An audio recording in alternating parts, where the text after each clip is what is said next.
Damai sejahtera Allah yang melampaui segala akal dan pikiran kamu sekalian di dalam Kristus Yesus Tuhan dan Juru Selamat kita. Amin. Firman Tuhan yang menyapa kita pada saat ini di Minggu 9 Agustus 2020 ini diambil dari Kolose pasal yang ketiga ayat yang ke-22 sampai ayat yang ke-25. Demikian kebenaran firman Tuhan. Hai hamba-hamba, taatilah Tuhanmu yang di dunia ini dalam segala hal. Jangan hanya di hadapan mereka saja untuk menyenangkan mereka, melainkan dengan tulus hati karena takut akan Tuhan. Apapun juga yang kamu perbuat, perbuatlah dengan segenap hatimu seperti untuk Tuhan dan bukan untuk manusia. Kamu tahu bahwa dari Tuhanlah kamu akan menerima bagian yang ditentukan bagimu sebagai upah. Kristus adalah Tuhan dan kamu hambanya. Barang siapa berbuat kesalahan, ia akan menanggung kesalahannya itu, karena Tuhan tidak memandang orang. Demikian pembacaan kebenaran firman Tuhan.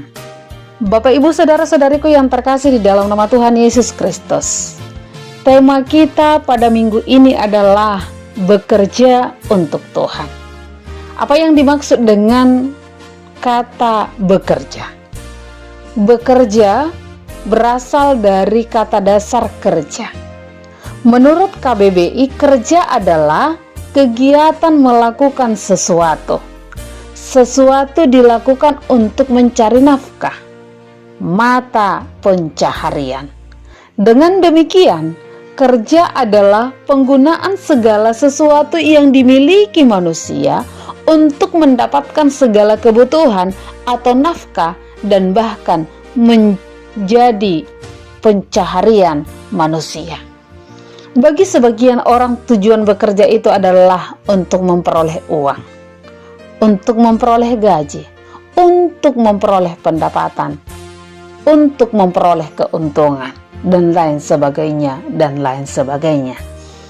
Namun pandangan Kristen tentang bekerja adalah sebagai penyaluran talenta, penyaluran manfaat, penyaluran kemampuan, dan penggunaan hidup manusia itu untuk hal-hal yang berguna bagi manusia, baik dengan memperoleh imbalan, baik dengan memperoleh uang, baik dengan memperoleh keuntungan, dan lain sebagainya. Atau bahkan tidak mendapatkan keuntungan sekalipun dia bekerja. Pandangan Alkitab tentang bekerja, boleh kita lihat dasar kita adalah Allah itu sendiri. Allah bekerja, bahkan dia menyelesaikan pekerjaannya. Dan pekerjaan Allah itu masih terus berkarya hingga pada saat ini. Masih terus bekerja hingga pada saat ini. Dan yang luar biasanya adalah Allah memilih manusia, memanggil manusia sebagai rekan kerja Allah. Maka perlu kita pahami, Bapak, Ibu, saudara-saudariku yang terkasih, bahwa bekerja bukanlah hanya untuk mendapatkan uang. Bekerja bukan hanya untuk mendapatkan kebutuhan hidup kita. Karena apa? Karena Allah telah menyediakan segala sesuatu apa yang kita perlukan dalam hidup kita. Tetapi kita bekerja karena kita adalah gambar Allah, di mana karakter Allah itu sendiri adalah bekerja. Jadi bekerja itu sebagai mandat Allah kepada kita, bagaimana kita untuk mengelola, bagaimana kita untuk bertanggung jawab atas setiap anugerah yang sudah Tuhan berikan kepada kita melalui hidup, talenta yang Tuhan telah berikan kepada kita. Jadi jika kita tidak bekerja, yang terjadi adalah kita tidak hanya sakit, kita tidak hanya stres, tetapi kita telah mendukakan hati Allah. Bapak, Ibu, saudara-saudariku yang terkasih di dalam nama Tuhan Yesus Kristus. Dalam Alkitab dalam teks ini Rasul Paulus yang diselamatkan Allah malah bekerja lebih keras daripada yang lainnya. Karena apa? Karena ia bersyukur diselamatkan Allah. Bagi Paulus, kerja adalah anugerah ibadahnya, sehingga dia berkata, segala sesuatu dari dia, oleh dia, bagi dia. Jika konsep bekerja kita telah benar, maka kita akan memiliki etos kerja yang baik. Ketika kita memiliki etos kerja yang baik, maka hasil kerja kita akan maksimal, tidak akan sia-sia. Etos kerja itu berkaitan dengan tanggung jawab, ketekunan, disiplin, ketulusan, semangat. Etos kerja di Alkitab antara lain itu adalah bekerja keraslah, Efesus 4 ayat yang ke-28. Dan di dalam tes kebenaran firman Tuhan ini yang menyapa kita pada saat ini, disiplin ataupun tulus, meski tidak dilihat oleh tuannya, meski tidak bersama dengan tuannya, tetapi dia akan melaksanakan pekerjaannya dengan benar. Karena motivasi dia adalah dia melaksanakan pekerjaan itu bukan hanya untuk manusia, tetapi untuk memuji dan memuliakan Tuhan. Etos kerja, saya ulangi sekali lagi, itu adalah berkaitan dengan tanggung jawab, berkaitan dengan ketekunan, berkaitan dengan semangat, berkaitan dengan ketulusan, disiplin. Bapak, Ibu, saudara-saudariku yang terkasih di dalam nama Tuhan Yesus Kristus. Bagaimana dengan kehidupan kita pada saat ini? Apakah ada di sini yang tidak bekerja karena pandemi yang sedang menjangkit kita pada saat ini? Apakah ada di sini yang mengalami resign karena pandemi ini, ataupun di PHK karena pandemi ini? Bapak, Ibu, saudara-saudariku yang terkasih di dalam nama Tuhan Yesus Kristus, kebenaran firman Tuhan mengajak kita pada saat ini. Ketika kita mendapatkan sebuah pekerjaan, tidak harus pegawai negeri, tidak harus seorang yang berjabatan, tetapi tukang sapu sekalipun, mari kita melaksanakan pekerjaan kita itu sesuai dengan etos kerja yang Tuhan harapkan, dengan penuh tanggung jawab, dengan semangat, dengan disiplin, dengan ketulusan. Bersyukurlah atas pekerjaan yang Tuhan berikan kepada kita. Dan mari kita jadikan pekerjaan kita bekerja adalah sebagai kesempatan yang sangat berharga untuk kita pergunakan dengan sebaik-baiknya, karena kita bekerja untuk Tuhan.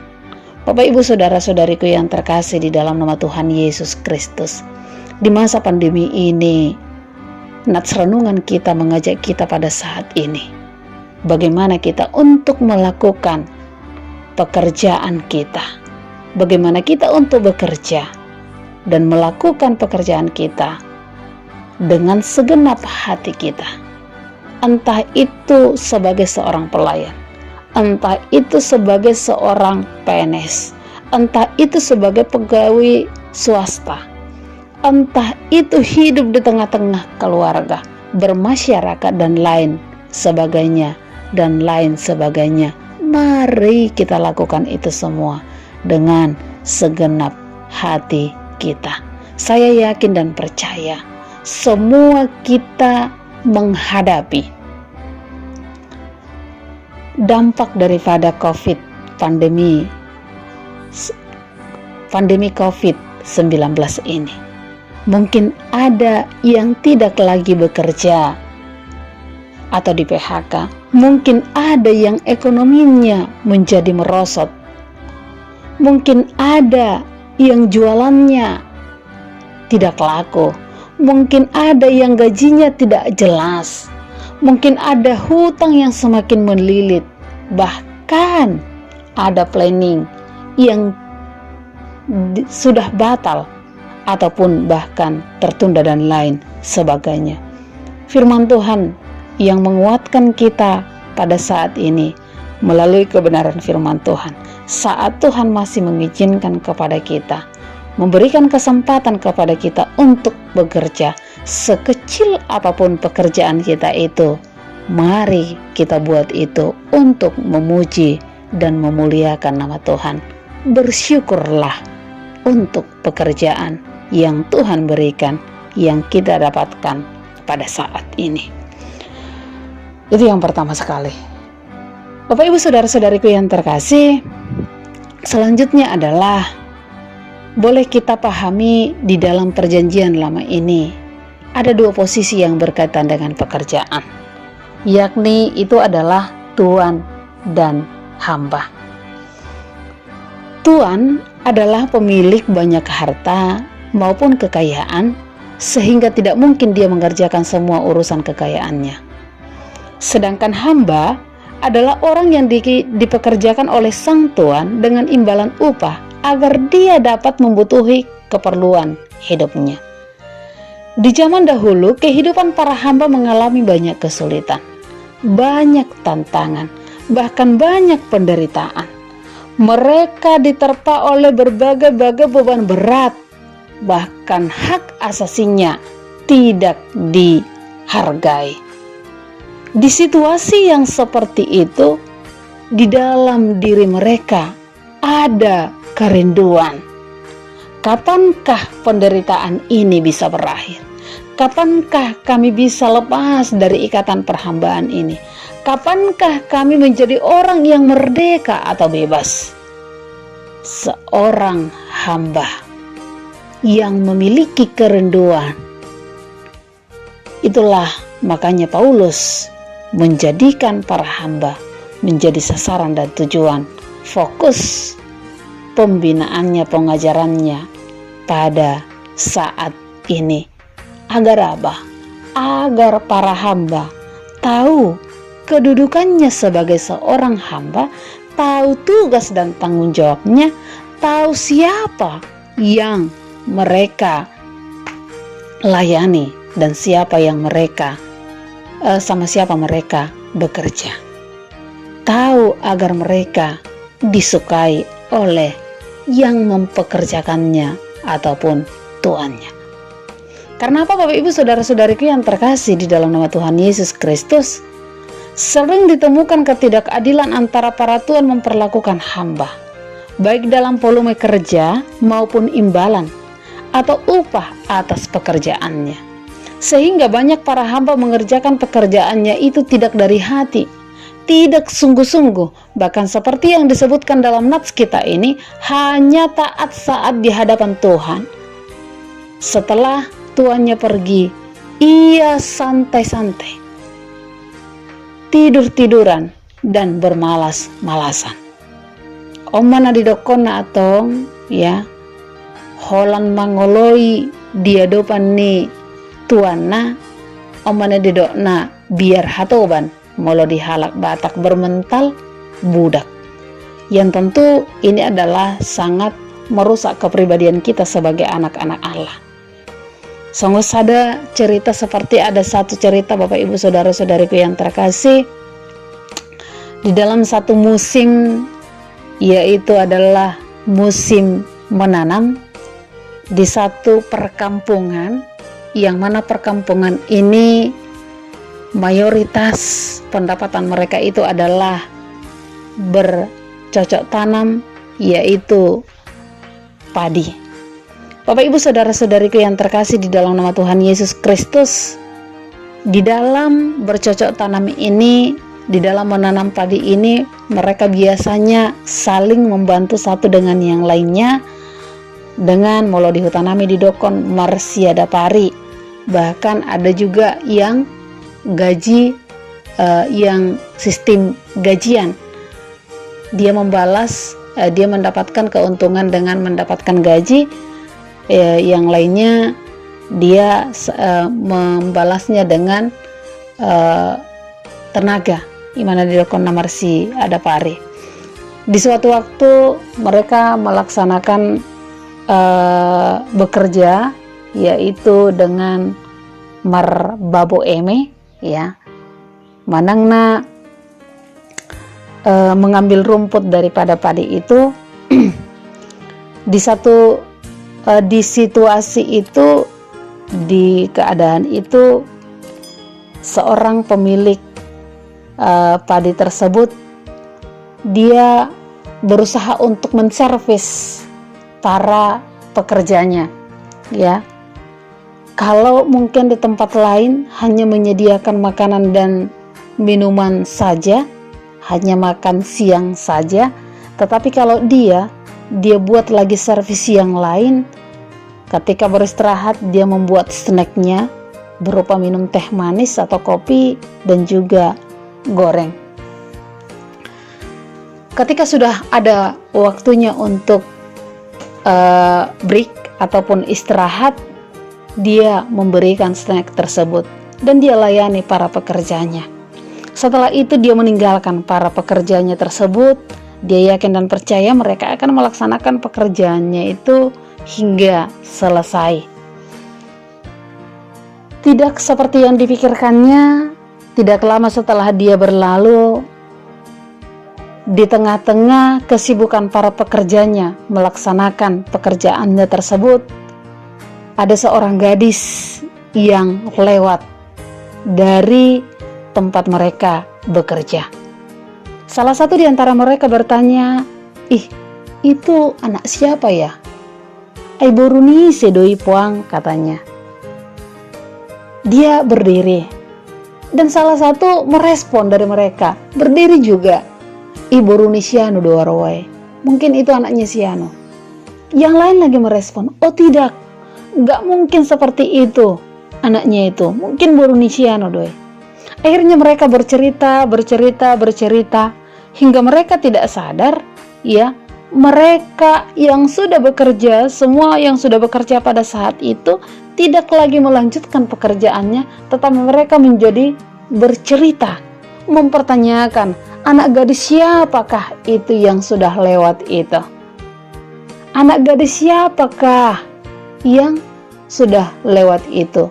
Tanpa mereka sadari, mereka bukan lagi mencabuti rumput daripada padi itu, tetapi mereka justru mengepal-ngepal rumput padi yang di tangan mereka sambil bercerita. Bapak, Ibu, saudara-saudariku yang terkasih di dalam nama Tuhan Yesus Kristus, ini merupakan menjadi pengajaran, bahkan peringatan bagi kita pada saat ini, agar kita bisa melaksanakan pekerjaan kita. Ingat, ketika kita diberikan kesempatan, ketika kita diberikan waktu untuk bekerja di salah satu tempat, ingatlah, itu tidak hanya kita bekerja untuk Dia, tetapi itu menjadi salah satu tempat kita untuk bekerja untuk Tuhan. Asa unang rugi na menggaji kita, agar tidak rugi orang yang membayar kita. Maka kita harus melaksanakan pekerjaan kita itu bertanggung jawab, bukan karena dilihat oleh tuannya, bukan karena bersama dengan pemilik daripada tempat yang kita kerjakan, tetapi mari kita lakukan pekerjaan kita itu dengan sungguh-sungguh, dengan sebaik-baiknya, seperti yang telah diingatkan oleh Paulus bagi kita pada saat ini. Taatilah Tuhanmu dengan tulus hati karena takut akan Tuhan. Apapun posisi dan pekerjaan kita sebagai orang Kristen, bahwa kita bekerja untuk Tuhan, lakukanlah dengan hati, dengan segenap hati, karena disitulah Roh Kudus Tuhan berdiam, sehingga dari hati keluar segala yang baik. Orang yang mengerjakan pekerjaannya dengan hati akan bekerja dengan sukacita. Dia akan mencintai sekecil apapun pekerjaannya itu. Dia akan menikmati sekecil apa dan serendah apapun di mata manusia pekerjaannya itu. Dia akan menunjukkan kesetiaan dalam melaksanakan tugas dan tanggung jawabnya. Bapak, Ibu, saudara-saudariku yang terkasih di dalam nama Tuhan Yesus Kristus, apakah kita sudah memahami pekerjaan kita itu adalah sebagai kesempatan yang sangat berharga bagi itu Tuhan agar kita mengelola hidup kita? Maka pada saat ini, mari kita semuanya tanpa terkecuali, apapun pekerjaan kita, entah itu di kantor, entah itu di ladang, entah itu sebagai pelayan gereja, entah itu sebagai pelayan di tengah-tengah sebagai penyapu jalanan, entah itu sebagai pekerjaan yang mungkin sekecil apapun menurut pandangan manusia. Mari kita melakukan pekerjaan kita itu dengan baik dan sungguh-sungguh. Perenungan bagi kita pada saat ini, Bapak, Ibu, saudara-saudariku yang terkasih, sudahkah kita melakukan pekerjaan kita dengan sungguh-sungguh seperti pelayanan kita untuk Tuhan? Sudahkah kita melakukan pelayanan kita menyembah Tuhan dengan segenap hati kita dalam semua pekerjaan yang Tuhan anugerahkan bagi kita?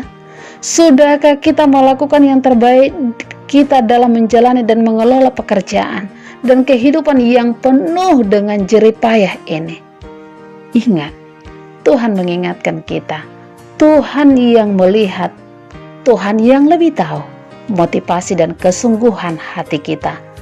Maka lakukanlah segenap pekerjaan kita untuk memuji dan memuliakan nama Tuhan. Bekerjalah untuk Tuhan. Amin. Kita berdoa. Terpuji dan termulialah nama-Mu ya Allah atas kesempatan yang Kau berikan bagi kami pada saat ini. Bagaimana kami agar mensyukuri segenap pekerjaan yang sudah kami dapatkan di tengah-tengah kehidupan kami, dan agar kami bisa melanjutkan mandat yang sudah Engkau percayakan kepada kami melalui talenta, pekerjaan. Semuanya kami lakukan itu untuk memuji dan memuliakan nama-Mu saja. Ajar kami untuk senantiasa bekerja dengan baik, dengan sungguh-sungguh, dengan motivasi untuk memuji dan memuliakan nama-Mu. Terpuji dan termulialah Engkau ya Allah, sekarang dan selama-lamanya. Amin.